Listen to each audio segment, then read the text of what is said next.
ये कहानी है आंचल और अभी की। कैसे दोनों एक गलतफहमी की वजह से अलग हो गए और बाद में कैसे मिले। तो आइए इसे मैं और आप साथ में पढ़ते हैं। आंचल और अभी, इनका मानना था कि सबसे अच्छे कपल से पहले अच्छा फ्रेंड होना ज़रूरी है। तभी आप उस रिश्ते की अहमियत को समझ सकते हैं। अगर आप अच्छे फ्रेंड्स नहीं हैं तो आप कभी अच्छे कपल भी नहीं बन सकते हैं। और इनकी इसी सोच की वजह से वो अपने क्लास के ही नहीं बल्कि पूरे स्कूल के सबसे अच्छे कपल थे। इन दोनों के बीच का रिश्ता इतना गहरा था कि कॉलेज का हर कपल इनसे जलन महसूस करता था। लेकिन वहीं पर कुछ लोग इनकी तरह बनना भी चाहते थे। और ये दोनों पढ़ाई में भी बहुत अच्छे थे, क्लास और कोचिंग के टॉपर भी थे। आंचल और अभी दोनों की लाइफ अच्छी थी, दोनों की फैमिली एजुकेटेड थी, घर पर भी सब बहुत प्यार करते थे और ये अपनी फैमिली की बहुत रिस्पेक्ट भी करते थे। लेकिन हमेशा इनको एक दूसरे को खोने का डर भी लगता था, क्योंकि आंचल के पापा का ट्रांसफ़र होने वाला था, जिससे कि दोनों परेशान थे। आंचल के घर वालों को अभी के बारे में और अभी के घर वालों को आंचल के बारे में पता नहीं था। एक दिन जब अभी के पापा ऑफिस जा रहे थे, तभी रास्ते में उनका एक्सीडेंट हो गया और अभी के घर हॉस्पिटल से फ़ोन आया और वो लोग हॉस्पिटल चले गए। लेकिन उसी दिन आंचल के पापा का ट्रांसफ़र हो जाता है और उन्हें अर्जेंट दूसरी जगह ज्वाइन भी करना होता है, जिससे आंचल को ये सब अभी को बताने का मौका नहीं मिल पाता है।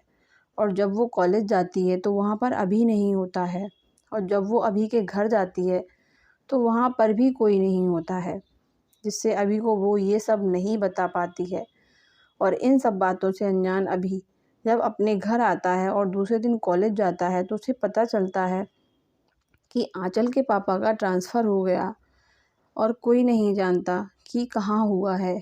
इन सब से अभी टूट जाता है और उसके घर वाले ये देखकर उसे विदेश पढ़ने के लिए भेज देते हैं। और अभी आंचल को भूलने के लिए चला भी जाता है और पढ़ाई ख़त्म करके वहीं पर नौकरी करने लगता है और वहीं पर सेटल भी हो जाता है। फिर एक दिन उसके घर उसके एक दोस्त की शादी का कार्ड आता है और जब उसके घर वाले उसे ये बताते हैं तब वो आने से साफ इनकार कर देता है। लेकिन बाद में वो अपनी फैमिली के रिक्वेस्ट पर चला आता है, क्योंकि वो 8 साल से घर नहीं आया था। वो आता है और शादी में जाता है, लेकिन वो किसी को पहचान नहीं रहा था। तब उसके एक दोस्त ने उससे सबका परिचय कराया और सब एक साथ पार्टी एंजॉय करने लगे। तभी अचानक उसकी नज़र कोने में खड़ी एक लड़की पर जाती है, जो कि बहुत ही सुंदर थी। और अभी अपने एक दोस्त से पूछता है कि ये कौन है। तो उसके दोस्त ने कहा कि ये आंचल है। इतना सुनते ही अभी की खुशी का ठिकाना ही नहीं रहा। लेकिन फिर उसे याद आता है कि वो पिछले 8 साल से बाहर था। इस बीच ना जाने क्या क्या हुआ हो, शायद उसकी शादी भी हो गई हो। फिर वो कांपते हुए पैरों से आंचल की तरफ कदम बढ़ाता हुआ उसके पास जाता है और फिर उससे कहता है, हाय आंचल।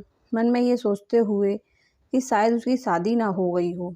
आंचल, सॉरी, मैं आपको नहीं जानती। अभी, आई एम अभी। और ये सुनते ही आंचल बहुत खुश हुई, लेकिन वो भी एक पल में ही दुखी हो गई, ये सोचकर कि अभी तो शादी करके अब तक सेटल भी हो गया होगा। आंचल, हाय, कैसे हो? अभी, मैं तो ठीक हूँ, तुम बताओ। आंचल, मैं भी ठीक हूँ, तुम यहाँ कैसे?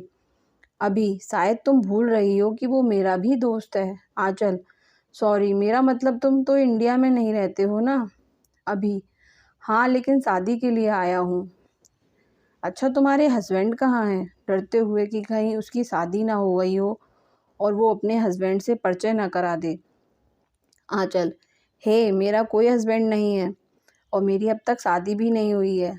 अभी, उसकी जान में जान आ गई और वो बहुत खुश हो गया और खुशी के मारे कुछ बोल भी नहीं पाया। आंचल, और तुम्हारी वाइफ कहाँ है? डरते हुए। अभी, मेरी भी अभी तक शादी नहीं हुई है। आंचल, कोई जीएफ है? खुश होते हुए। अभी, हाँ। आंचल फिर दुखी हो गई, लेकिन मुस्कुराते हुए पूछा, जिससे कि अभी को पता ना चले कि वो दुखी है। कौन है वो खुशनसीब? अभी, तुम। डरते हुए कि वो कहीं उसके गाल पर चांटा ना मार दे। आंचल ये सुनते ही बहुत खुश हो गई और उसने कहा, सच? अभी? हाँ, मैं अब भी तुमसे प्यार करता हूँ। दोनों के दिल में कहीं ना कहीं उम्मीद थी कि कभी ना कभी वो एक दूसरे से मिलेंगे, और आज वो सपना सच हो गया। फिर दोनों ने अपने घर वालों को बताया और दोनों के घर वाले इसके लिए राजी हो गए, और अभी यहीं रहकर जॉब करने लगा और आंचल से शादी कर ली। और कुछ सालों बाद उसकी एक क्यूट सी बेबी भी हुई, जिसे दोनों बहुत प्यार करते थे। न चाँद की चाहत और न सितारों की फरमाइश, हर जन्म में तू मिले, मेरी बस यही ख्वाहिश। तो दोस्तों, ये कहानी यहीं पर ख़त्म होती है। अगर आपको ये कहानी पसंद आई हो तो मेरे चैनल को सब्सक्राइब करें और वीडियो को लाइक करना ना भूलें।